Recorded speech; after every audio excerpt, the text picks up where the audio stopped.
I was introduced to Baker Creek and I thought, wow, I love this catalog. This is the most beautiful, fascinating catalog. The stories behind these heirlooms are phenomenal. As a market farmer, I made sure to grow Baker Creek varieties because I wanted something that was like colorful and interesting to engage passersby at the farmers market. I wanted something more interesting to stand out.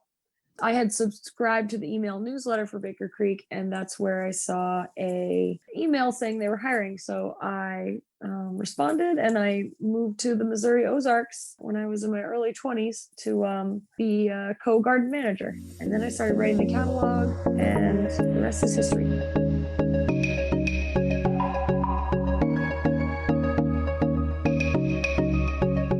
If you're someone who refuses to go along to get along, if you question whether the status quo is good enough for you and your family, you want to leave this world better off than you found it, and you consider independence a sacred thing, you may be a prepper, a gardener, a homesteader, a survivalist, a farmer, a rancher, an environmentalist, or a rugged outdoorsman. This show is for those who choose the road less traveled, the road to self-reliance, for those living a daring adventure, life off the grid. Shannie McCabe studied environmental horticulture and sustainable agriculture at University of Rhode Island and has worked on farms growing organic veggies and flowers for a decade.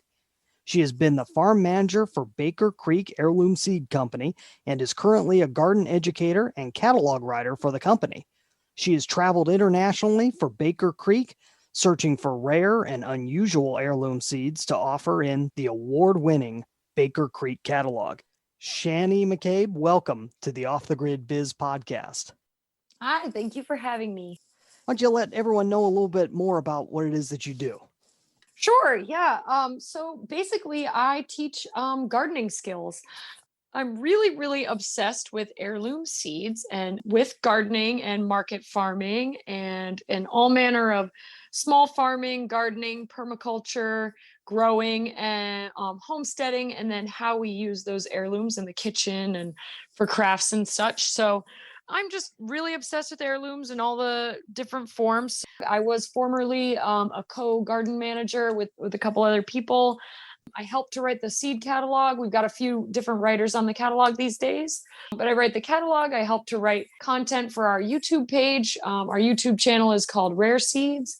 Been making Facebook videos and Instagram videos, and basically just getting out into the garden and into the kitchen with various heirloom varieties and educating about them.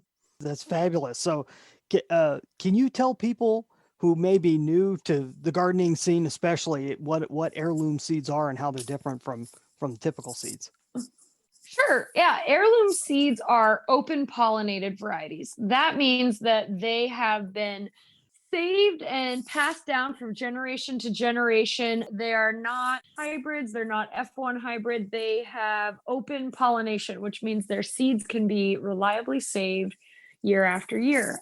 Typically, heirloom seeds have a history or a story. There's some significance to how they came about, whether they were passed along through generations within a family, or they're notably grown in a specific region, or they were bred for some specific use. But typically, heirlooms have a story.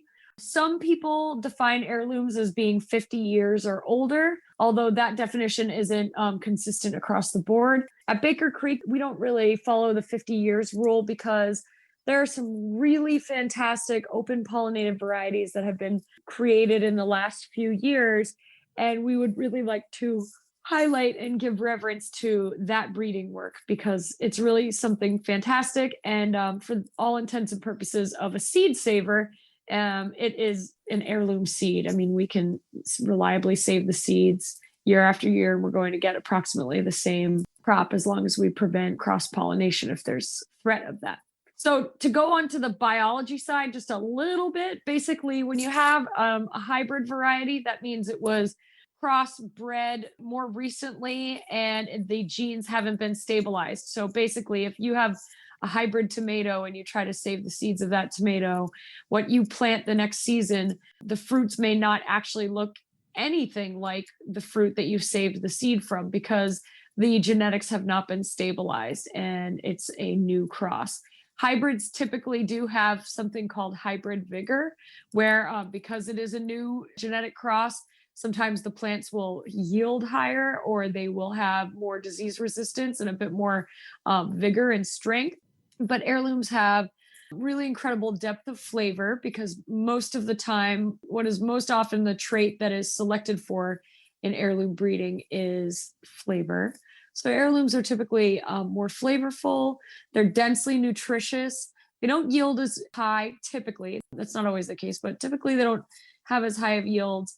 And the thing about heirlooms is they're typically a little more regionally adapted. So you may find just the most perfect tomato that grows so beautifully in a certain part of Oregon. But if you try to grow it in Florida, it might not do so well. So a lot of times heirlooms can also be regionally adapted. Then there are also heirlooms out there that are more broadly adapted to growing in a wider range, but typically more regionally adapted. Oh, that's great. That's great. What can you tell us about yourself, about how you ended up here? How did you end up working with Baker Creek? I grew up on a 3 by 7 mile island off the coast of Rhode Island called Block Island and grew up on a farm. And I didn't have the opportunity to travel very much when I was young. I was really, really fascinated by the people that came to the island that I lived on for tourism and to work in the tourism industry out there. I met a lot of people from all over the world, and I was always really fascinated by cultural exchange, mostly through food. I was just really fascinated by the different kinds of foods that people ate because I did have a pretty narrow, like small worldview because I was from a small town.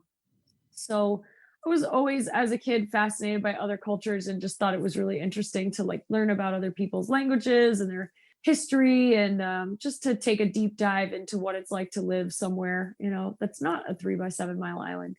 That was kind of the first interest in heirloom type stories. And then I worked on a local historic farm that's located on Block Island. I used to help pick basil flowers and harvest pumpkins and pick cherry tomatoes when I was a kid. That was kind of like when I was bit by the farming bug, and I was really, really loved that. I went off to college and I studied environmental horticulture and sustainable agriculture.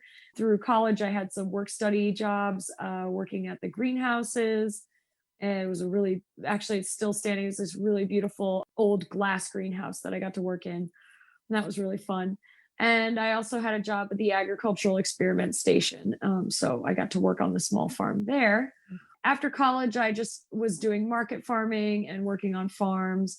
And I was introduced to Baker Creek. And I thought, wow, I love this catalog. This is the most beautiful, fascinating catalog.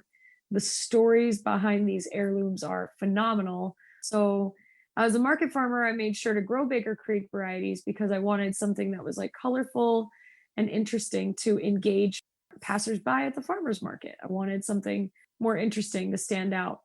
I had subscribed to the email newsletter for Baker Creek, and that's where I saw a email saying they were hiring. So I responded, and I moved to the Missouri Ozarks when I was in my early 20s to be a co-garden manager. And then I started writing the catalog, and the rest is history. Wow, that's fabulous.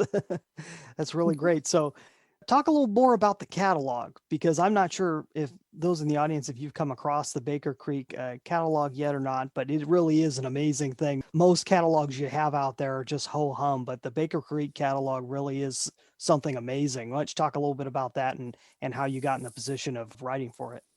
Right. So the Baker Creek catalog it's the rare seed catalog, and then we have the whole seed catalog. We actually offer two catalogs. One is free, and one is more like a coffee table book. It's like 400 plus pages of articles and recipes and stories, and it's really something that doesn't actually have an expiration date. You could keep it around for years and years. It's more like a collector's item. So we have a book that you can purchase, and then of course we always will have the free catalog. You can order those on our website, rareseeds.com, by the way, if you're interested in getting yourself a catalog this winter. So I'm going to take you back a little bit to explain the catalog because there's a story behind it. It's really cool. The owner and founder of Baker Creek Heirloom Seeds, his name is Jere Gettle. And Jere grew up, his parents were kind of homesteaders. They did farming and homesteading, a few different states. I think they lived in Oregon and Montana, and also the Missouri Ozarks, where the company's located today. Throughout his childhood, Jere was always fascinated by his family's seed catalog collection. They had this really comprehensive collection of old antique seed catalogs. And Jere was really fascinated by this.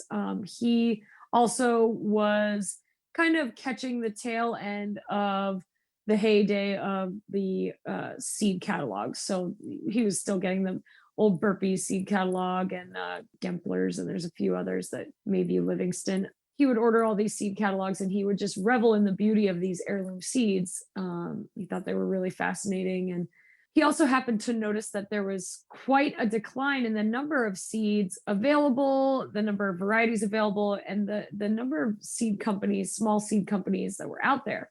And this was no coincidence. Jere was growing up in the 80s, and that was around the time that the seed industry in America was really consolidating to be just a few mega seed corporations and big seed houses. And a lot of the regionally specific small family-owned seed companies have fallen by the wayside because they had just kind of lost the battle to the giant companies.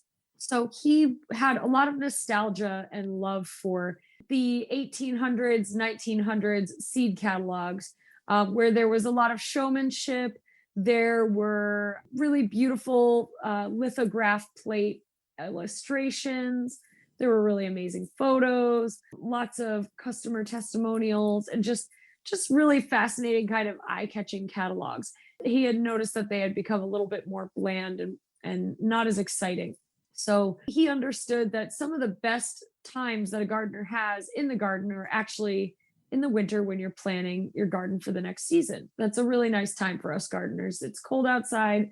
You can't quite get out there just yet, but you're just dreaming up your garden for the next season. You're circling items and you're just full of hope and wonderment about what you're going to grow in the subsequent season. So Jere really understood how important that part of gardening is. He made a catalog that reflected his love of going through the seed catalog and enjoying that process itself. So he put a lot of time into his seed descriptions, and he really made sure to have colorful, engaging photos and to really just embrace the experience of sitting down with your seed catalog, just kind of having a renaissance of that experience.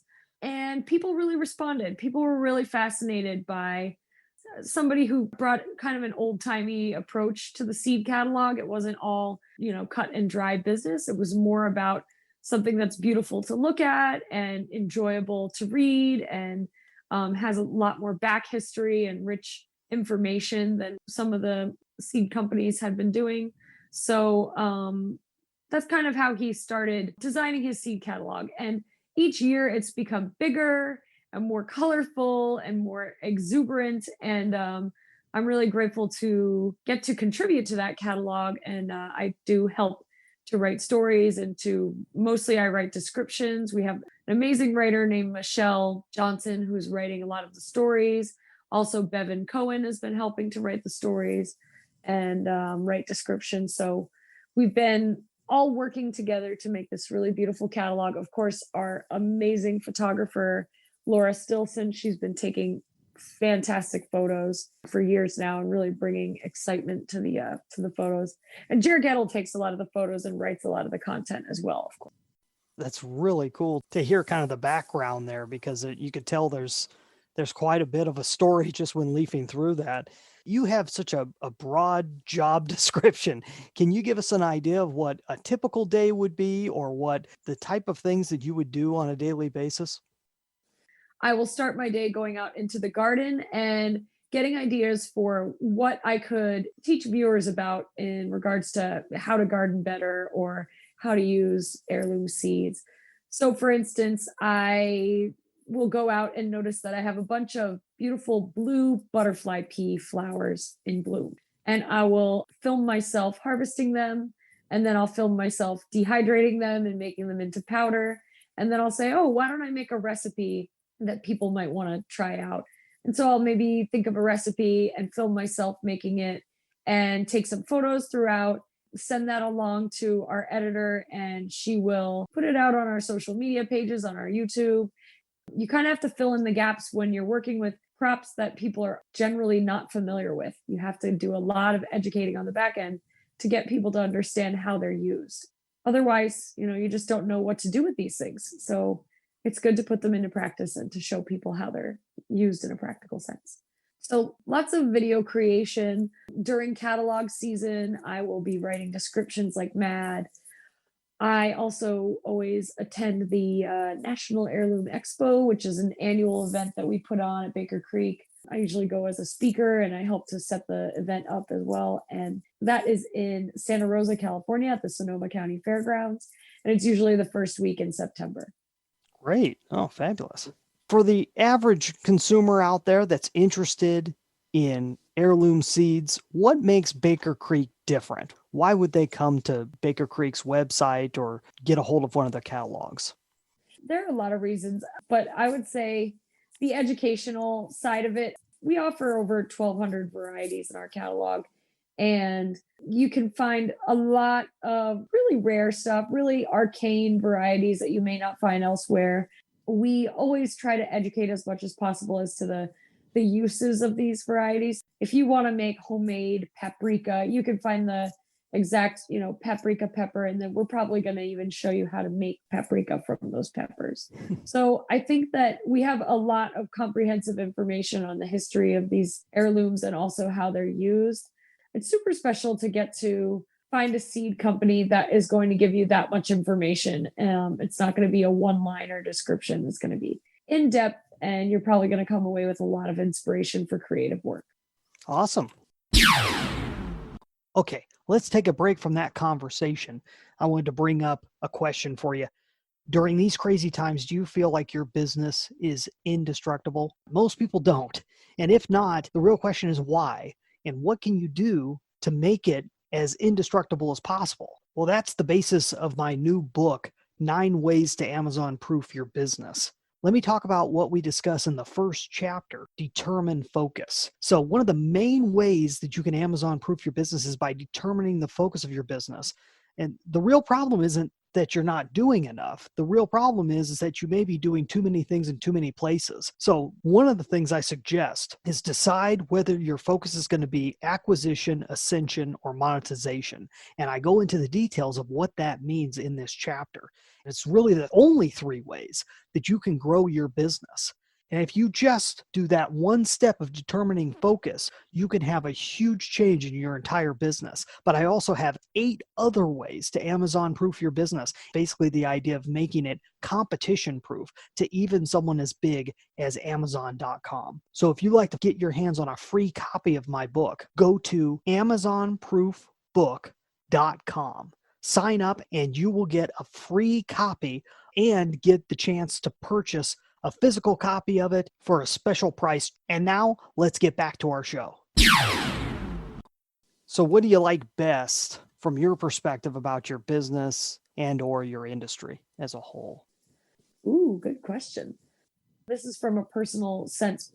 Going back to how I grew up on a small farm on a small island, I really like the idea that we can learn so much about other cultures that we may not get to see in person through exchanging heirloom seeds. I really do think that heirloom seeds are a great connector and an equalizer. It's an excellent way to realize that we may be from different parts of the globe, but we have similar uses, similar gardening practices, similar uses for crops. And I think it's just an incredible way to educate yourself about a different culture and to share. And it's also an incredible way open up your worldview. So yeah, I like the exchange of information and knowledge. I like the opening of one's worldview. I like the cultural representation, getting a real tangible experience of how someone else grows and cooks and eats. Yeah, awesome. On the flip side of that, if you could change one thing about your business or your industry, what would it be? Now, let me say this. There are a growing number of really amazing regionally adapted seed companies, and we often work, not always, but we do like to work with those seed companies to offer varieties if they come up with a variety and they want to sell it through Baker Creek. I think one thing that I really love about the industry and I just would love to see more of is basically just working together to promote each other. That's great. That's something you don't always see in a lot of industries. So that's cool to Yeah, see on that we're front. we do really well in it. The whole industry, I think the industry as a whole does a good job of working together in a harmonious way and like a really like just boosting each other up. But if we could do it even more, that'd be even better. Great. You and I were to talk, like, say, a year from now, and we had you back on the show, something like that, and we were to look back over the last 12 months, what would have had to have happened for you to feel happy with your progress in your life and your business? Hmm. I'm gonna try to really do a lot of work during this time of pandemic. So I really do in 12 months, if I were to check back in, I would hope that I would have gotten just an incredible amount of content created in the next year, connecting more with our customers and really finding out what are people up to in their gardens and what do they want to learn more about. I would Mm. love to just get a good idea of what people want to learn about and make sure I really tailor it to people. Like COVID's seen so many people, so many brand spanking new gardeners, people that are just getting their fingernails dirty for the first time because they've been cooped up at home. And I love to know that there's a silver lining to the lockdown thing and that people are getting out and starting to garden for the first time. So in the next 12 months, if Baker Creek and I can help Baker Creek create a bunch more content to help brand spanking new gardeners and veteran gardeners alike to really get out and do more growing and to get to really hone those skills, I think that would be really fantastic. All right. What are the obstacles do you see that are standing in your way of getting there? The biggest obstacle I see for people getting out and gardening is that there can be, depending on where you live, a scarcity of available farm and gardening space. I myself don't garden. I can't garden at my house. I don't have a big enough yard. So I garden at a community garden. And I think that people are going to have to maybe look outside the box for opportunities to grow their own food because I think that one of the biggest challenges we face is not having enough space for gardening and farming. So community gardens are definitely going to be important for that. You had mentioned that you had moved in the past year, and then we've gone through this situation. For those listening, we're recording this in November of 2020. So we've gone through this COVID-19 pandemic, and we've have all these other things happening at the same time, elections and everything else. A lot of craziness happening this year. How has that affected you and Baker Creek as a whole? Well, it may be a very politically divisive time, but people have definitely, we've seen a massive uptick in interest in gardening. Our pre-orders of our catalogs are the highest, they've ever been. Our sales are really, really improving. And that's just because more and more people are gardening for the first time. So overall, the pandemic has mostly encouraged more people to garden. So that's been good. But one thing that's been tricky is that I know that when the pandemic first hit, there were shortages of seed just because people hadn't anticipated how quickly people would buy up seeds. When you make a seed order for the season, you anticipate a certain percentage of growth. But then COVID was unprecedented, and a lot of people's reaction to COVID was to just buy up a ton of heirloom seeds. This happened during Y2K as well. Mm. It did cause a temporary shortage in seeds, but I think a lot of farmers just upped the ante and planted more for their seed crops this year. So hopefully we will not be looking at as many shortages this year. Well, that's good. And so, but other than that, everything has been relatively stable on your end. You guys have been able to handle the crisis and not have, I mean, obviously with the uptick in sales, that's great. Yeah, it's tricky because safety is a number one priority. I don't work at the flagship where they pick the seeds, but Mhm. I do know that they've been super careful about social distancing and following guidelines and keeping people safe and not sick. That's been a top priority, and I don't believe they've had any outbreaks or anything. Knock on wood. Just we've had to ask our customers to be patient with us because we have been especially when the pandemic first really ramped up and people were, and a lot of places were really closed down, we weren't able to go at full speed ahead. But now things are pretty leveled out. We kind of have a system figured out for social distancing, so we don't expect to be having any issues. It's really good to hear. From your perspective, from being in this position for a while and understanding it, what advice would you have for someone that'd be interested in getting into the same field? You have to be obsessed with the topic. You have to be really, really, really obsessed. That I'm obsessed. I annoy people with how much I want to talk about plants, gardening, farming, and heirloom seeds. And so if you're not like annoyingly obsessed, you got to be passionate. You really do. So that's my advice, is to just like dive in head first, love it, come at it with all your heart. That translates. I've noticed people are really, really receptive to anything that's just genuine. And if you know your stuff, you're giving people good information. And I guess I'm speaking to being an educator. As an educator, doing online, education for gardening, if you're doing informative videos, if you're real, you're genuine, and you're coming at with really good information that you do know firsthand, it's not secondhand, you didn't Google it, but you know it firsthand, that translates really well. That's what people really want to see. Like, you could be the goofiest person, you can be totally deadpan and dry, you can actually have any delivery that you want, just as long as you are yourself. It actually doesn't, I've totally noticed it really doesn't matter. There's someone out there who wants to watch somebody deadpan explain something and be really concise and curt. There's other people that want to watch somebody completely go off the walls and ramble. There are some people like that. Some people like a rambler, like I can be a rambler, but really the determining factor is if you're passionate and if you're knowledgeable and just being real. That's awesome. That's really good advice. So what did I not ask you? What question did I not ask you that you'd like to answer? I don't mind making a plug for studying horticulture professionally. I think that being self-taught and learning yourself is a fantastic way to go about becoming a horticulturist or a farmer or gardener, fine gardener, educator.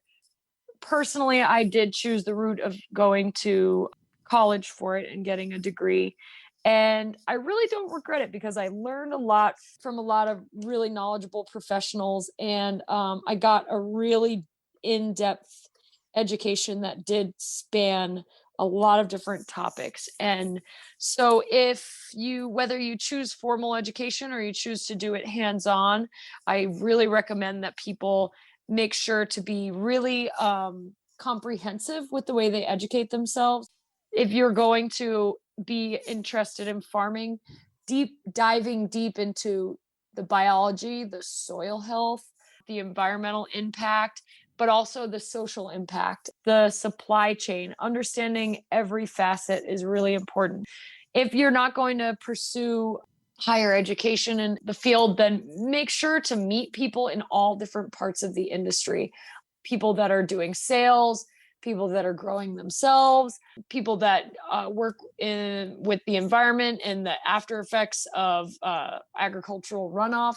Having firsthand perspective, or secondhand, I guess you'd be getting the firsthand perspective from professionals in all those different fields is going to be tremendously helpful. So whether you do it going to classes and getting, sitting through lectures and guest speakers from all those industries, or just pounding the pavement and being outgoing and meeting those people, but definitely giving yourself a well-rounded perspective of what it's like to work the land and be a farmer or a gardener, I think is really helpful. It's really good. I think that's a common question that people would have about that. What could listeners do if they're interested in finding out more about Baker Creek heirloom seeds? Yeah, check us out on our website, rareseeds.com. You can find us on YouTube. Our channel name is Rare Seeds. You can find us on Facebook, where we're Baker Creek Heirloom Seeds. You can find us on Instagram, where we're Baker Creek Heirloom Seeds. Yep, try the site, try Facebook, try Instagram, try YouTube. We have a Twitter even, which I'm sure is probably Baker Creek Heirloom Seeds. I don't do Twitter, but I think that's what it is. So yeah, check us out online. That's the best way. And our website is rareseeds.com. And you can find our catalog. We can get our catalog mailed to you if you check out our site, rareseeds.com, and just click the free catalog tab, or go all the way and order the whole seed catalog, and you're going to get the most incredible seed catalog experience of your life. That's great. Hey, thanks so much for spending time with Shannie McCabe from Baker Creek Heirloom Seeds. Thanks so much for being on the Off the Grid Biz podcast. Thanks so much for your time. Take care. I really appreciate the time that Shannie's spent with us talking about Baker Creek Seeds. It's an amazing company, and it's one of those that you can see how you can stand out in really a crowded marketplace, in one of these areas that everybody is talking about heirloom seeds and is selling this kind or that kind, but they're able to do it in such a different way that allows them to stand out. And Shannie herself is one of those standout pieces to the puzzle, to have people on your team that have a passion, that have a background, that want to learn more, that even at a distance, they could be such an asset to your organization. It's really good to listen to this interview with that in mind, because I kept going back to, in my mind, is what an amazing person she is, and how it's really great to keep your eyes open for those type of people, the type of people that, can go on a podcast and represent your company, like Shannie has here. So that's the big takeaway, I think, with this interview. And there's a whole lot of other nuggets in there that she passed along to us. We really appreciate the time she spent with us on the Off the Grid Biz podcast. Join us again on the next Off the Grid Biz podcast, brought to you by the team at brianjpombo.com, helping successful but overworked entrepreneurs transform their companies into dream assets. That's brianjpombo.com. If you or someone you know would like to be a guest on the Off the Grid Biz podcast, go to offthegridbiz.com/contact. Those who appear on the show do not necessarily endorse my beliefs, suggestions, or advice, or any of the services provided by our sponsor. Our theme music is Cold Sun by Dell. Our executive producer and head researcher is Sean E. Douglas. I'm Brian Pombo, and until next time, I wish you peace, freedom, and success.